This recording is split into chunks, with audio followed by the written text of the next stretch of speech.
자, 이어서 채권시장 넘어가 보겠습니다. 하이투자증권의 김명실 연구위원입니다. 위원님, 안녕하십니까? 네, 안녕하세요. 네. 자, 현재 채권시장의 흐름 어떻게 보고 계십니까? 네, 지난주도 채권금리 상승 흐름이 나타났습니다. 미국 10년 국채금리는 4.26%로 한 주 동안 8bp 넘게 상승을 했고요. 한때 지난 7일에는 4.31%까지 기록하면서 최고치를 경신하는 모습들 나타났습니다. 아무래도 금리가 오르는 가장 큰 이유는 국제 유가 상승입니다. 지금 석유 수출국인 사우디아라비아가 7월부터 시작한 하루 100만 배럴의 자발적 감산 정책을 12월까지 3개월 연장하기로 했다는 소식이 이어지면서 국제 유가 상승과 함께 국채 금리 상승으로 이어지고 있는 상황입니다. 유가가 100달러를 웃돌 수 있다는 전망이 나오면서 물가 상승 압력이 재고조될 수 있다는 경계감이 현재 극심한 상황이고요. 이로 인해서 채권시장 약세가 계속 지속이 되고 있습니다. 국내도 유사한 흐름입니다. 국고채 3년이랑 10년물 금리는 각각 10bp 정도 급등하는 모습들이 나타났습니다. 지난 5일날 발표된 통계청의 8월달 소비자 물가 동향에서 8월 국내 소비자 물가가 전년 동월 대비 3.4%로 상승을 했는데요. 이는 지난 5월달 이후 3개월 만에 다시 3%로 반등하는 흐름 나타났습니다. 아무래도 유가 상승이 지속되다 보니까 유가 상승에 따른 소비자 물가 상승 그리고 이로 인한 국채금리 상승 압력으로 연결이 되고 있는 상황입니다. 네. 자, 국제유가가 상당히 지난주를 장식했던 것 같습니다. 자, 그렇다면 채권시장의 이슈라든지 전망 들어가 볼 텐데 어떤 이슈부터 볼까요? 네, 이번 주 채권 시장의 이슈 중 하나는 추경을 하지 않는다라는 이슈가 가장 크게 시장에 영향을 미칠 수 있다라고 보고 있습니다. 항상 좀 얘기를 해주셨었는데 좀 자세히 들어볼게요. 네, 올해 1월부터 7월달까지 국세 수입이 작년 동일 기간 대비해서 43조 줄어든 것으로 집계가 됐습니다.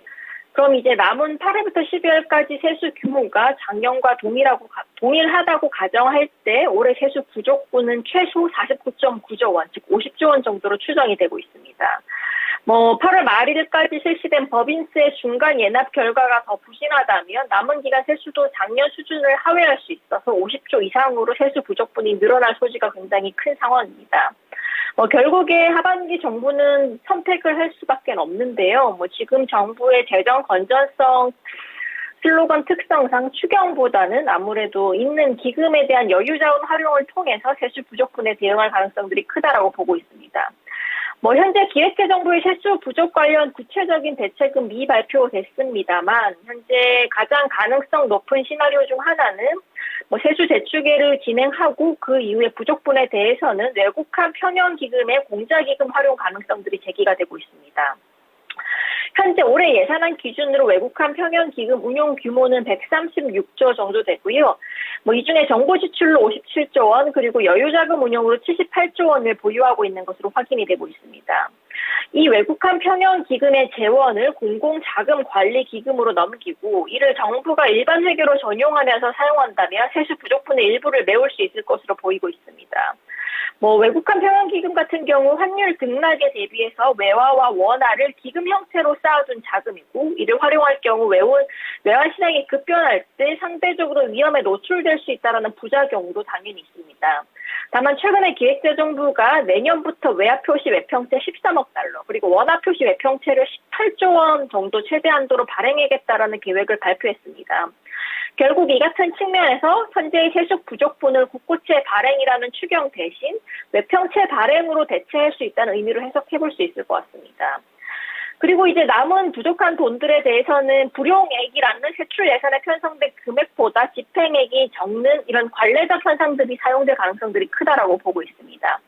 매년 정부는 똑같은 실수를 반복하는데요. 2008년 이후 매년 9조 원 이상의 세입 불용액이 발생하면서 불용률은 평균 2.6% 수준입니다.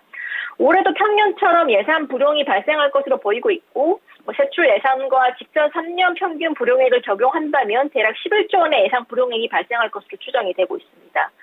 그리고 나머지 작년으로부터 넘어온 세금이죠. 세계 잉여금 3조 원 정도 추가적으로 활용할 것으로 보여지고 있어서 결국에는 막대한 규모의 세수 결손에도 불구하고 중앙정부의 추경보다는 앞서 말씀드린 외국한 평형기금의 자원 활용 그리고 세출 불용액의 감안 등을 고려해서 이런 부분들이 활용이 될 것으로 보여지고 있습니다.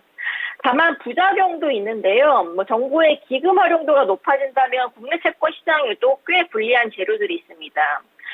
이례적으로 국고채 발행이 하반기에 늘어나지 않는 이런 공급적인 측면에서는 긍정적인 요인이라고 할 수 있지만 기금 여유 자금이 계속적으로 활용된다면 결국에는 기금 여유 자원 중 32%가 국내 채권에 배분되어 있고 이들 대부분이 MMF로 배정되어 있기 때문에 정부의 기금 활용도가 높아진다면 일부 기금의 채권 매도로 연결될 수 있다는 점은 단기적인 불확실성 요인이라고 보고 있습니다.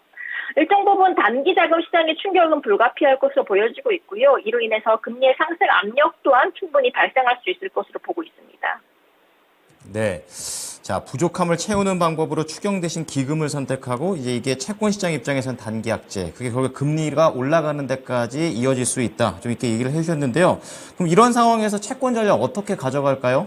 네, 이번 주는 아무래도 앞서 동향에서 말씀드린 것처럼 국제 유가 흐름 여전히 관전 포인트라고 보고 있습니다. 이와 관련해서 이제 8월달 미국 CPI 같은 주요 물가 지표 결과 발표도 예정되어 있는데요. 물가가 국내처럼 미국도 역시나 예상 외의 강한 상승세를 보인다면 연준의 긴축 정책이 길어질 것이라는 전망이 채권 시장에 또 한 가지 충격으로 줄 수 있을 것으로 보여지고 있습니다. 그리고 앞서 말씀드린 것처럼 국내도 은행 예금의 롤오버 물량이 지금 하반기에 몰려 있고 그리고 외평 기금의 활용 가능성들이 단기 구간 수급에 좋지 않은 영향들이 미칠 것 같습니다. 10일날 예정된 10년물 국고채 입찰 결과가 주목될 것으로 보여지고 있지만 미국의 국채금리 약세가 이어진다면 국내에도 금리 상승 압력이 연동될 가능성 크다라고 보고 있습니다. 네. 자, 이 전략들 잘 녹여보겠습니다. 감사합니다. 네, 감사합니다. 네. 자, 오늘 채권 플로우는요, 하이투자증권의 김명실 연구위원의 의견을 들어보셨습니다.